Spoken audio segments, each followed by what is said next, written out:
Prum is one of the few scientists to specifically think that aesthetics is worthy of direct consideration by a biologist. So he's going to explain what the whole controversy is right now. Thanks a lot.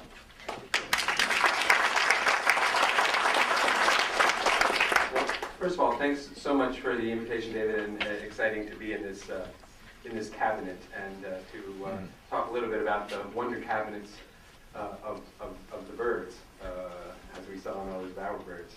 I'm enthused to hear Gail's talk. She's done a fantastic job. She's going to shorten a lot of stuff that I won't have to say or I can refer to, so it's been very, very efficient. I'm also really enthused that we might have a second convert in science who's really interested in using aesthetics in evolutionary context. So maybe that's that we're moving in that direction. I'm an ornithologist with a long-term interest in the evolution of courtship display, and in my own research has been a wild ride. I find that over many years now, spending a lot of time in the jungles, plenty of time at electron microscopes, studying the beauty of birds at many levels, that I have been developing new thoughts in this area and really resonating with some very old thoughts, original thoughts on sexual selection. So I'm going to try to introduce some of those today.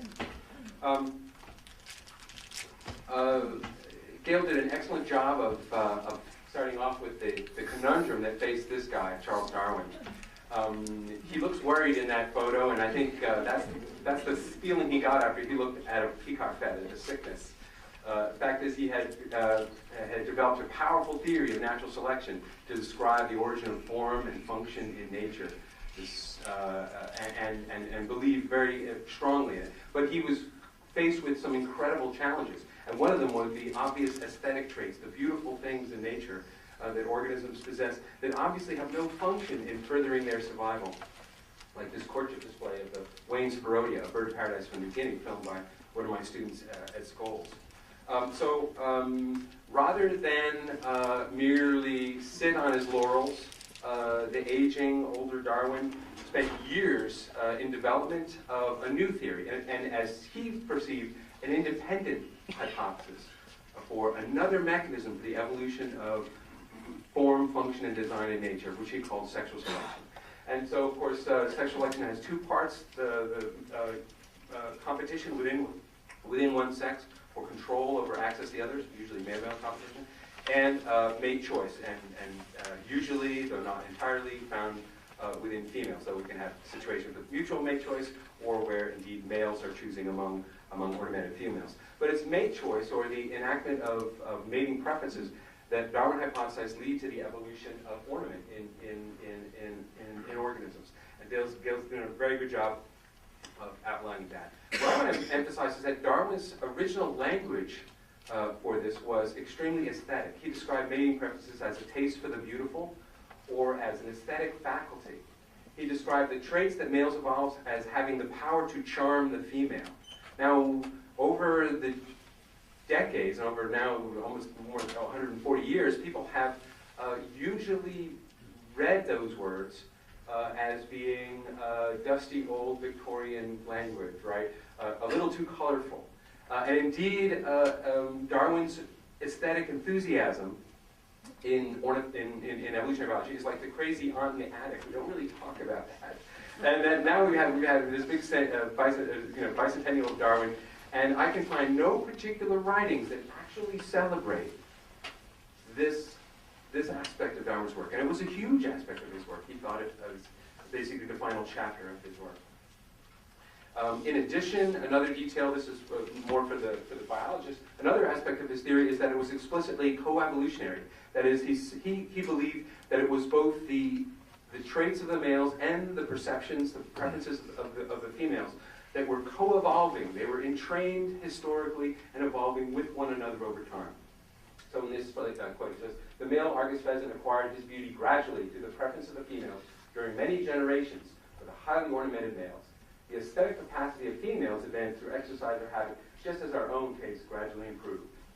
Now, he didn't have a genetic mechanism, he didn't have the complicated aspects of mathematical models of sexual selection that we now have, but these are certainly as accurate as his descriptions of the process of natural selection, which most biologists think is prescient. But this aspect was extremely controversial.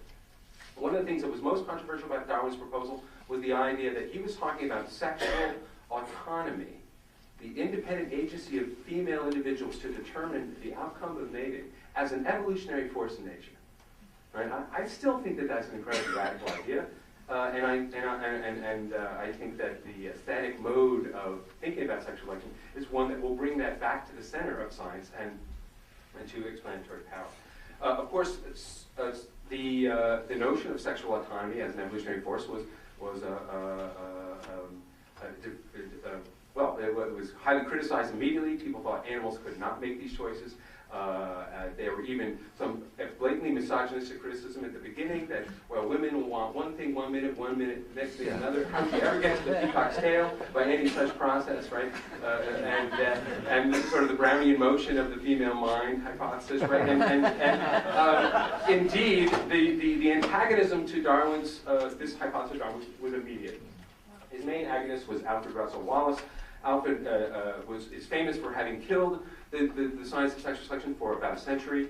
In particular, a number of his hypotheses he were quite wacky, but in specifically the same as that natural selection, he believed, would neutralize sexual selection. It was a controlling power. It would basically make it irrelevant. And here's another quote that's remarkably pressing for modern biologists. The only way in which we can account for the observed facts, these ornaments, is by supposing that color and ornament are strictly correlated with health, vigor, and general fitness to survive. This is the statement that the peacock's tail encodes information the female needs to know about, like, does he come from a good egg? Who are his people? Does he have sexually transmitted diseases that I might catch if I prefer him? Etc. It is exactly the hypothesis proposed by Zahavi in the handicap principle 100 years later, but in independence or entirely in ignorance of Wallace. Essentially, the Wallacean hypothesis is the idea that natural selection will control the dynamics of sexual selection, so that it make choices merely the handmaiden, if you will, of adaptation. Right? Darwin and Wallace were real agonists in this regard, and so they were, and in this quote, Wallace wrote, even in rejecting that phase of sexual selection depending on female choice, I insist on the greater efficacy of natural selection. This is preeminently the Darwinian doctrine, and therefore I claim for my book the position of being the advocate of pure Darwinism. So this is a book called Darwinism, written by Wallace after Darwin has died. And so the Darwinism we have today is not the Darwinism of Darwin. It is Wallacean evolutionary biology. And Darwin was, in many ways, a radical theorist of sexual autonomy, not the eugenic theorist of human evolution. So I'm really eager in science to expand in aesthetic evolutionism. What I'm going to talk about is briefly an outline of what aesthetic evolutionary biology would be like. And the first thing we need to distinguish between the process of adaptation in a general way and aesthetic selection or its possible thing. And that's distinguishing between a physical substrate and a neural or cognitive substrate. So the roots of the plant can be described in their function fully with a complete physical description of the interaction of roots with soil and rock and water, etc. Right? So and so we can describe them entirely by adaptive explanations. The flower, on the other hand, functions in the perception by pollinators. Its functional substrate is not the real world, if you will. It is the perceptions of a community of pollinators who are comparing themselves. So the functional substrate is, if you will, the mind, a population of minds. This is a much more unconstrained place. To be successful within an observing mind versus within a physical problem is quite distinct. So if we turn to birds, of course, we have the famous case of Darwin's finches, adaptation in beak shape in response to the physical challenges of cracking a nut or seizing a bug, right? But on the right, we have the plumages of cotingas, which have evolved through their cognitive substrate, right? They're functioning, they're mediated by the real world, but they function in the perception by another mind. And that is a place which is, in and of itself, not as constrained as the physical questions. So aesthetic evolution is a research program that deals with this co-evolutionary process of communication signals and their evaluations, areas where choices are being made, such as mate choice, and I would also consider pollination and fruit dispersal, and even aposematism or warning coloration like skunks and coral snakes. But I would support, as I think Darwin did it, honest indicator traits that actually encode information about quality should be included as aesthetic. So this broad aspect of the aesthetic is aspects of biology that have this co-evolutionary aspect to them, including honest indicators. I think the recognition of an aesthetic dimension to intersexual signals will require us to test the adaptive hypotheses, not just to assume them. So most of modern, although Gale mentioned the possibility of the sexy son hypothesis or the Fisherian models, the indirect benefit of having offspring that are sexually successful, this hypothesis is usually shelved as mathematical curiosity and not as a real possibility. These are the modern scientific modes of getting Darwin's ideas to work. Essentially, this is the proposal to bring beauty back into science, and I hope that word becomes not just in the margins of things we say at symposiums on Saturday, but in the abstract of biological papers of peer-reviewed science journals. And so that's the goal here. I want to give a little bit of aesthetic science here.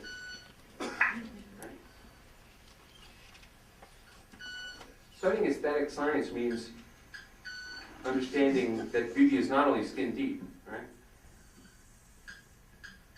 Different species, as Gale showed, are evolving different standards of beauty, Darwin's words, to create new forms of communication. In this case, this is a wing sound. That pick, pick, wing, this is a club-wing mannequin from northwest Ecuador, and he's producing a stridulating noise with his wings. Here it is at 500 frames per second. This is the work of Kim Bostwick, my grad student who's now at Cornell, showing that the feathers are oscillating over the back of the bird. And here what happens is that this fifth secondary on the left is bent, and it rubs against, as the feathers oscillate, the large sixth secondary on the right, which has those little ridges. So like running your finger over a comb, it goes, and for like mechanical stimulation to that feather, and it's the sixth secondary which rings, oscillates to create that sound. This is a cricket mechanism within a bird. This bird has been singing songs, or this lineage have been singing songs for tens of millions of years, and suddenly evolves an entirely new way of communicating because of the aesthetic preferences of female mates. This is another feature showing that if we look at the ulna here, this is the wing. These are the little quill knobs where the secondary feathers insert on the wing, and they are huge. This is the most bizarre ulna in aves. If you look at the cross-section at the bottom, you see these solid white.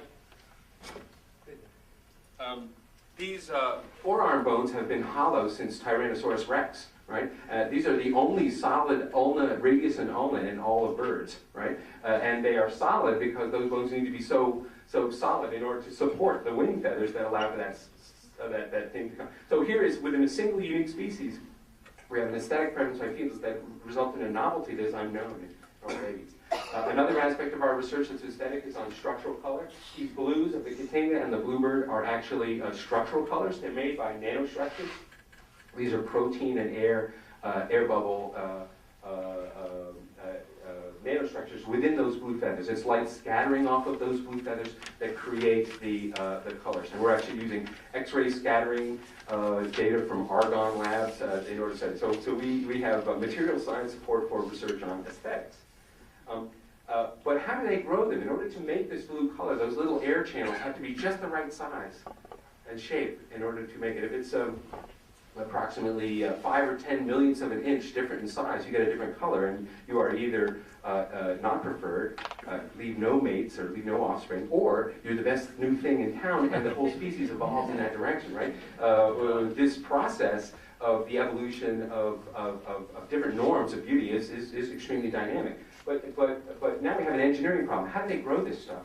Well, recently we're studying the role of phase separation. On the left, we have a physical model of the unmixing of two materials. Imagine oil and vinegar unmixing, going from a completely mixed state to an unmixed state. They go through a physical process of separation called phase separation, producing a shape which is increasing in size scale, getting coarser and coarser, but keeping the same general shape. So in order to make a blue feather, we believe that the protein of these feather cells is separating from the cytoplasm, polymerizing, and going through this process. So birds have evolved to co-opt this soft condensed matter physics in order to create these nanostructures. They are self-assembled by phase separation. Interestingly, the other kind of phase separation that there is the separation of bubbles in beer, and bubbles in beer are notably round. And so the Cotinga feathers are being produced by a bubbles in beer mechanism, and the bluebirds are being produced by an oil and vinegar mechanism. Last example here, this is the Pompadour Cotinga, a bird that it has been a great pleasure to see at any time that you can possibly see it.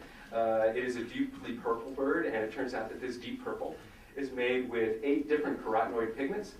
These are pigments that are originally acquired from the diet, and then metabolically transformed by the bird. Last year we described the pigments of this bird.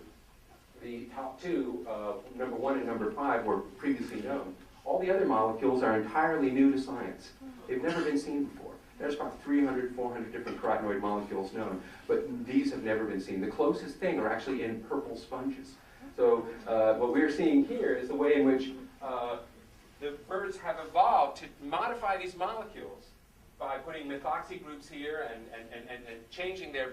These molecules actually act like, literally like guitar strings. They're like a quantum guitar string. So when certain photons come in, they resonate in response to the frequency of light and absorb some energy and not others. And the result is this purple color. Now, what I'm interested in is the fact that this is a paradigm of honest signaling. The idea is that these kind of pigmentary expression, that redder will be better because the male is showing off how good his diet is. But in this case, the male is doing everything he can to obfuscate any possible information in the diet by transforming everything that's in the diet into marvelous new molecules which contribute to a unique display. So how much time do I have? Oh, like 5 minutes. 5 minutes, okay, great. You know, when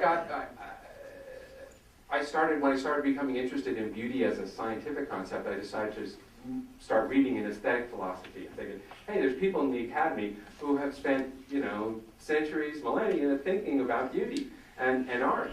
Why don't I read what they are saying? And I was disappointed to find not a lot of agreement.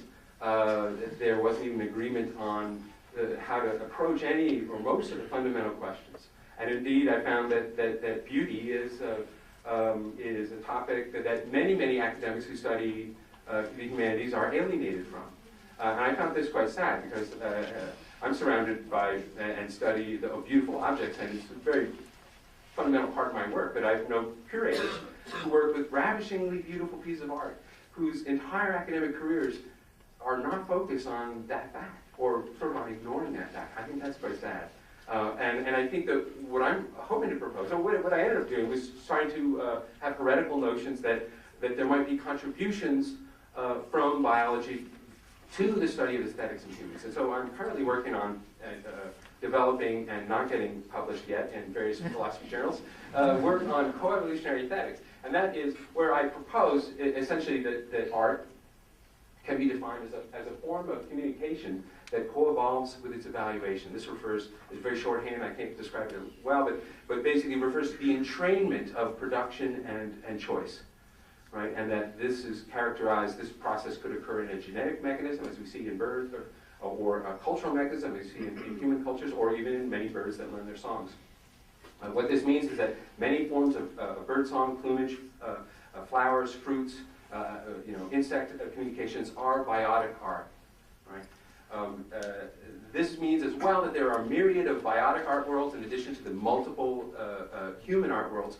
And that these have, ontogenetic status and can be studied through a natural history, if you will, of aesthetics.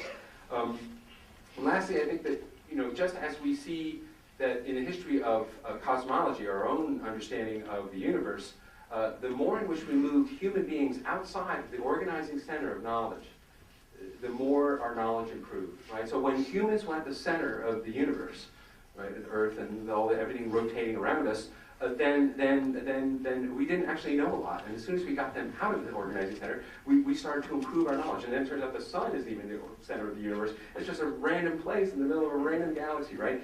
All that has been knowledge improvement. And I think the same thing is true of aesthetics and perhaps the humanities in a way. That expanding aesthetics to include non-human animals will take human beings and our concerns, our myopic concerns, outside the organizing center of the discipline and will allow us to make real progress, not only on birds, but on us, on ourselves. And so that's something I'm here to do. I'm going to close with a video taken by my student, again, Ed Scholes. This is the companion New Guinea radiation. These are birds of paradise. This is the superb bird of paradise. Notice that his eye is black, not blue. He's making a mechanical wing snap with his wings.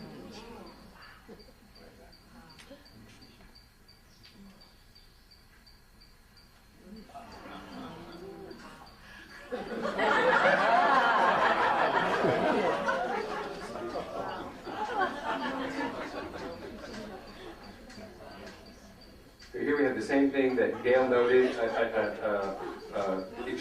aesthetic extremity with aggressive presentation, right? So aesthetic science is going to require that we study birds like that at just unbelievable number of levels. In this case, at the nanoscale, defined by those blue feathers being produced, and then also at the behavioral level, environmental level. What's interesting is that this male was not successful. Right, that female flew off. And this is really interesting because what we find in nature, and I think probably also true in humans, is that extremity of expression is associated with extremity of failure. The reason why there are so few great operas is because they're really, really hard to do well, right? The reason why there's so much bad poetry is that really good poems are really hard to write. And so the way in which these birds get to be extreme is that most of them fail, right? And that the choice, the action of sexual autonomy results in a very few individuals being highly successful. And that leads to the evolution of these extremities. Thanks very much.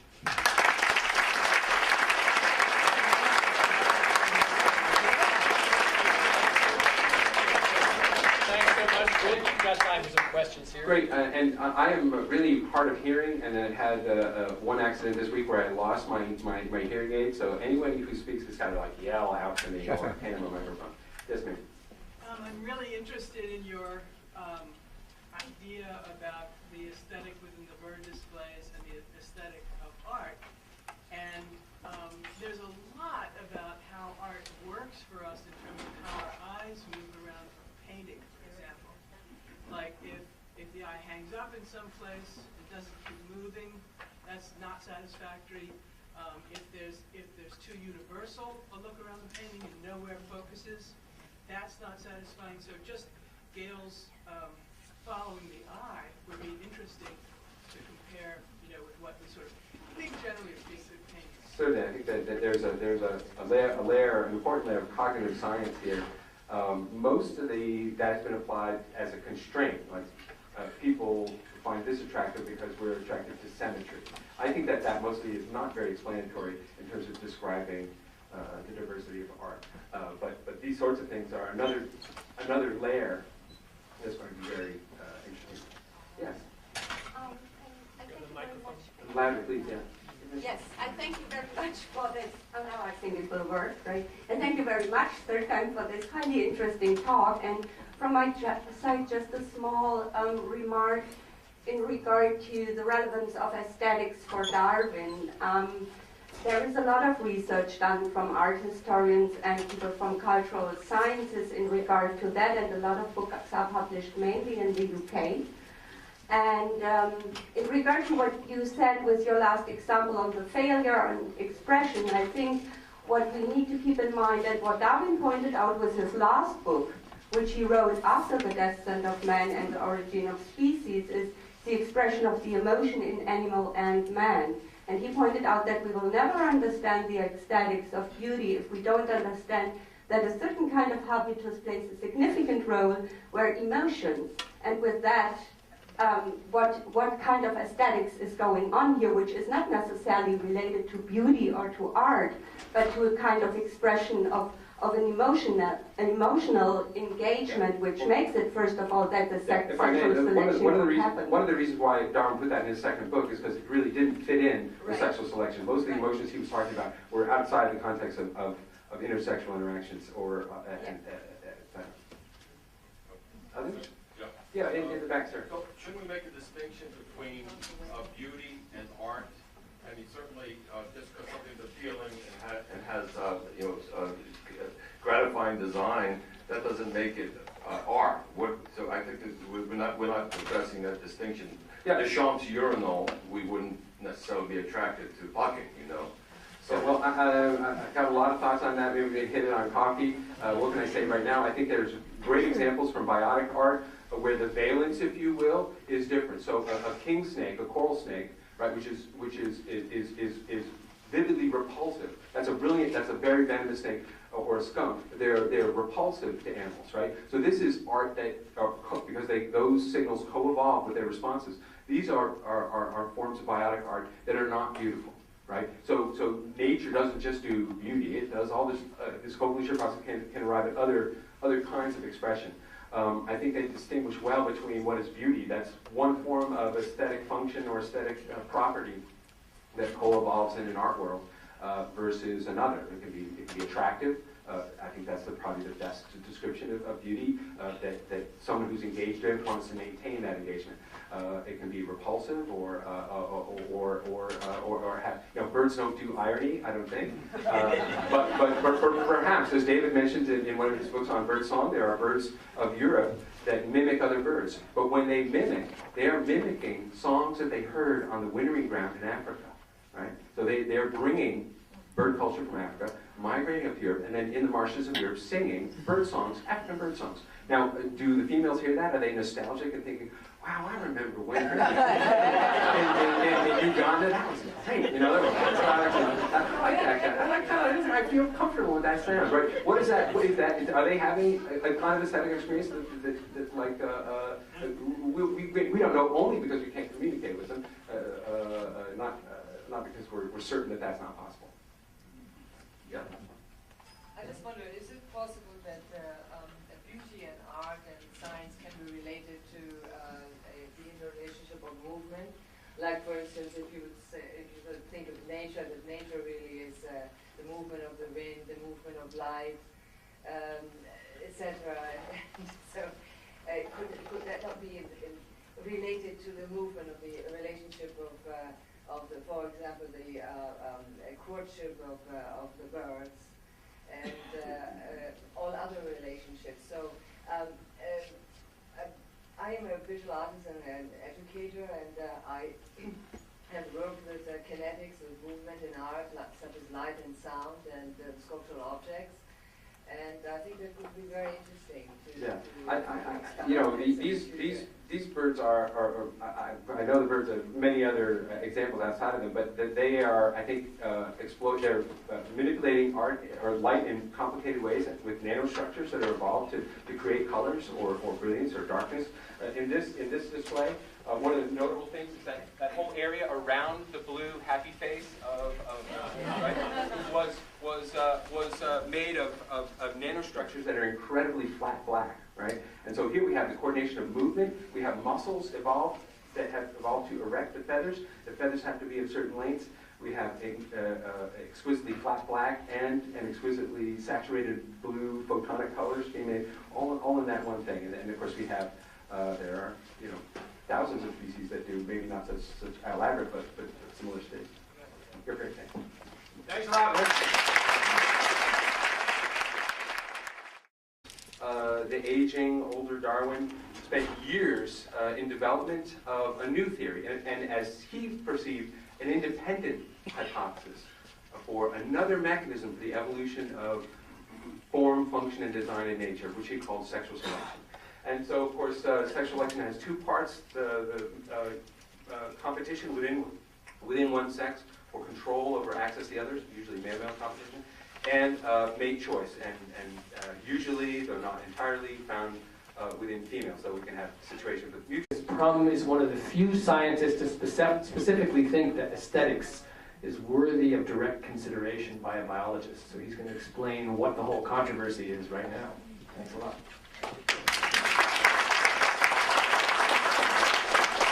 Well, first of all, thanks so much for the invitation, David, and exciting to be in this cabinet and to talk a little bit about the wonder cabinets of the birds, as we saw in all those bowerbirds. I'm enthused to hear Gail's talk. She's done fantastic. He had developed a powerful theory of natural selection to describe the origin of form and function in nature, and believed very strongly in it. But he was faced with some incredible challenges, and one of them was the obvious aesthetic traits, the beautiful things in nature that organisms possess that obviously have no function in furthering their survival, like this courtship display of the Wayne's Barodia, a bird of paradise from New Guinea, filmed by one of my students at Scholes. Rather than merely sit on his laurels, plenty of time at electron microscopes, studying the beauty of birds at many levels, that I have been developing new thoughts in this area and really resonating with some very old thoughts, original thoughts on sexual selection. So I'm going to try to introduce some of those today.